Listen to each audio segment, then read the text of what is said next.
Hello mga kawiti. Oh, may baon na naman kami ni Darwin. Yung iba din ay ano. Tipid eh. Tipid eh. Talagang ay madami pala rin kanin. Sabi ko sa iyo. Tipid meals. Tipid meals. Oh. Mandaw daw. Pero mga kawiti yung sinaing na tulingan. Oh. Sinaing na naman. Sinaing na tulingan. Tsaka aring lempo namin. Dami nito. Ay, ari sasawo ko din. Lalamasin kong magaling. Tapos, meron pa tayong ano.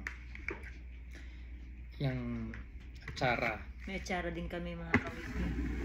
Kain na kayo. Galing pa ng Pilipinas ng atsara. Ay nabutas ang atsara kaya kami nakataob. Oo, din natin ang konti niyan po din. Wala nang tabain. Naubos na din. Tutoy, hindi ka naman pilgi.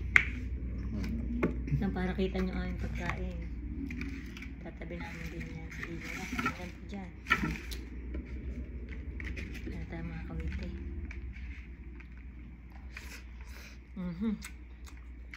Sasabawan natin ang patis. Parang nasa Ilaya.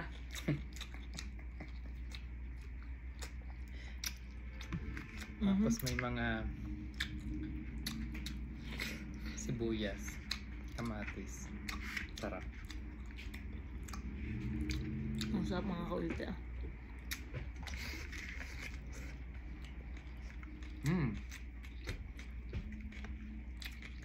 Ang sarap ng ulo, nagugulanet na. Yan yung galing ng Pinas. Hindi ari Makate. 3 buwan na yan, nasa freezer. Nilas mo na? 4 pa yung natirang yun eh.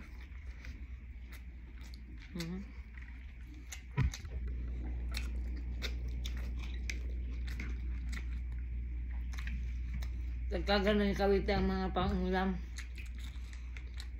Ay nakakapangatal ng laman. Ang sarap eh.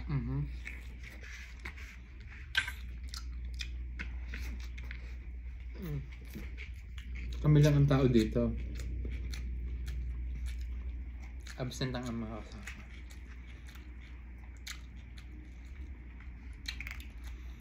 Mga nag-medical leave sila.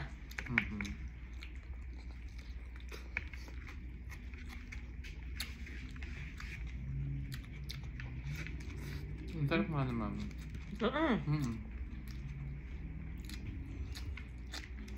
Ang inayari sinasabit pa sa basket. Nakasabit doon. Para hindi mabot ng pusa. Para hindi mabot ng pusa. Ganun din sa amin.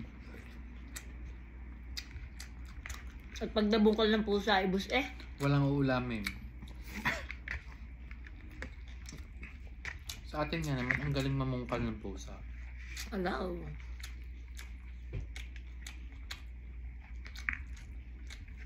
Hindi na mga kawite ang puso ay hindi na mamungkal. Hindi.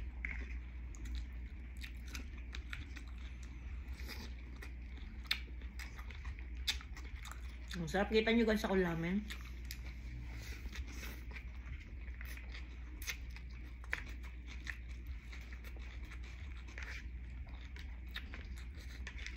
Tapos sa Sabado ga. Sabado. Hindi na. Huwag naman alas 7 girl. Late na. Alas 7, hindi na ako nakakain ng alas 7. Ano ganito? Kumain tayo maaga.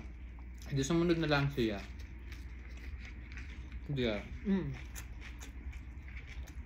Pwede pa tayong lumabas. Kaya.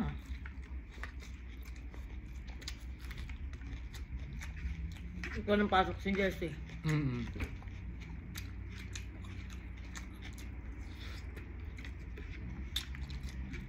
Tapos linggo, mga kawiti ay kukulitin na naman kami. Kaya kita nyo, kulot na kulot. Lalo pang makukulot. Gagalit na naman kasi sa akin.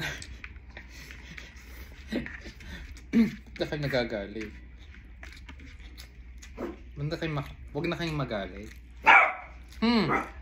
Hoy! Sabi. Huli ka. Kanin pa kayo. Natin na kita dyan. Ubusin natin para wala kami uuwi.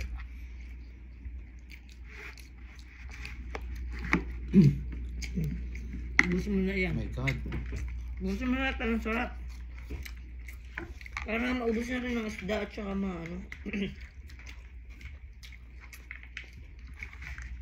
Ang sarap mga kawite. Patigam na ako na rin atsara. Ba't wala na sabaw ng atsara nga rin? Iwanan mo na rin atsara nga rin sa rep. Sarap. Tanggal umay. Sarap. Sarap. Mga kawite ah. Ay? Yung galing ng Pinas, talagang ang buto ay ano na. Labog na. No, sabi.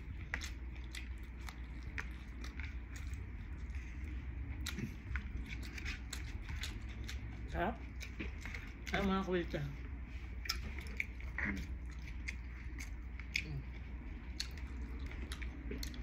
Agar na mga kain. Ako.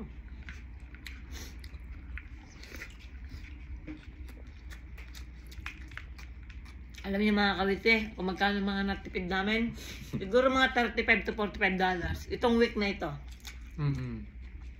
Kasi nagbabaong kami. Kasi magkano lang isang meal? 11. Girl, may tax pa yun eh. Pagpalagay mo ng 12 ng 12. Kahapon mga kawite, kagabi mga kawite, nagluto na ako ng pakso na pata. Nakagayak na. Ngayon, dadalhin pala sa ospital si Butcho Kokoy. Dumaan sa akin si Madam Katrina. Tinanong ko anong pagkain ko. At ibinigay na ni Kawite. Kakaawa naman yung mag-ina doon. May kanin. Pag ako nakapagluto ulit na sa ospital, pa si Butcho, kaya dadala ko ulit sila ng pagkain doon.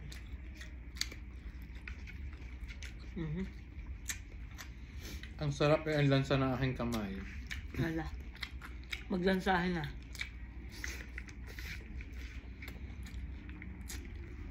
Pagpasok nila bukas, Oh. may isda din eh.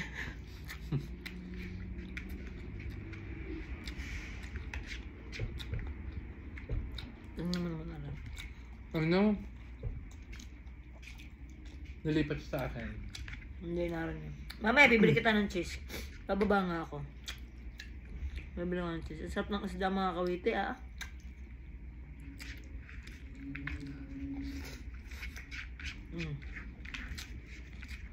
Ubus na yung girl. Punong-puno ng tangko. Aba, parang magkano kumain namin gabi. My God. Kunti na yun ah. Nasda ka pa nga. Mag-gym naman ako. Tapos mga kawite, pag may mga tira kaming pang ulam, inilalagay namin sa rep. So magdadala na lang kami ng kanin. Pero ang luto mo, matigas pa ang tinik, hindi ko masapa. Yung isa? Kailangan pa yung Labugin mo pa, girl. Mamaya ulit pag uwi ko ng Mamaya bahay. ulit, oo. Buksan ko ulit yung apoy. Ano pag-aga? Binabantuan mo pa ulit ng tubig? Hindi na. Hindi na. Baka mawala ng lasa eh. Pero pwede naman siguro. Tanong mo sa iyong ina kung pwedeng bantuan, tapos lalagyan mo ulit ng asin.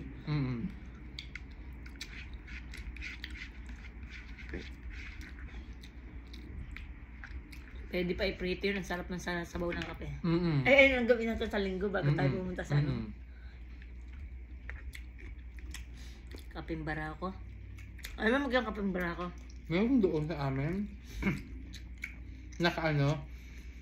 Nakalagay dun sa parang lalagyan sa gagawin mo na lang. Ay, oo. Para hindi nasama. Nasama. Pero sa amin Kapeng Barako, yung nilalagyan ng tubig, sasali mo doon. Ang daming latak! Pero masarap Minsan ang ganun pag may patay sa tulyase. Oo, sa isang tulyase pag may patay. Ganun naman Labasin mo na. Tapos hindi, ang ginagawa nila, iluluto sa tulyase. May mga tatlong nga yun? Thermos, kung tawagin. Thermos. Sasalinan yun. Pag may gusto ng kape. Sa thermos. Ang lambot ng tinik na rin. Naluluugan na ako. Sarap na naman. Yung mga kawite. Kami din eh, garne. Sabik na sabik kami sa mga garneng pagkain. Well, ako talaga, sabik talaga sa ganito. Ako din. Kasi ako sanay sa amin, ako yung lumaki ng ganito sa amin. First tayo. Garne. Talagang pagkagayin sinaing, timo.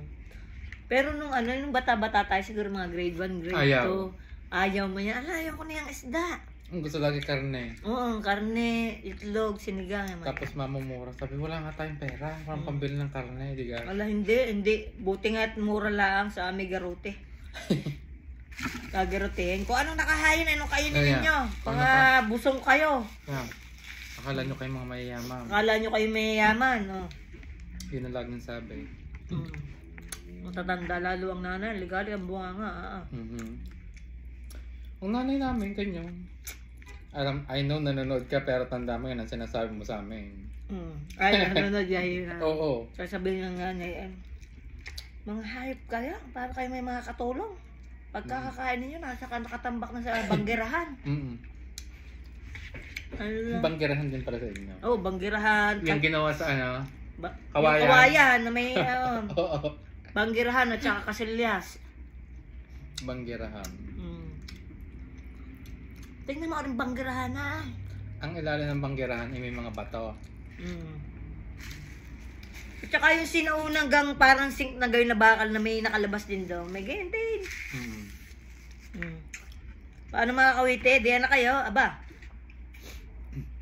Tapos na kami, Bye-bye, God bless. Follow nyo, Darwinism. At saka Mark Mendoza. At saka Bill yung dati. At saka yung Rocks TV. Kay Aryan, kay Boss RJ. Bye-bye.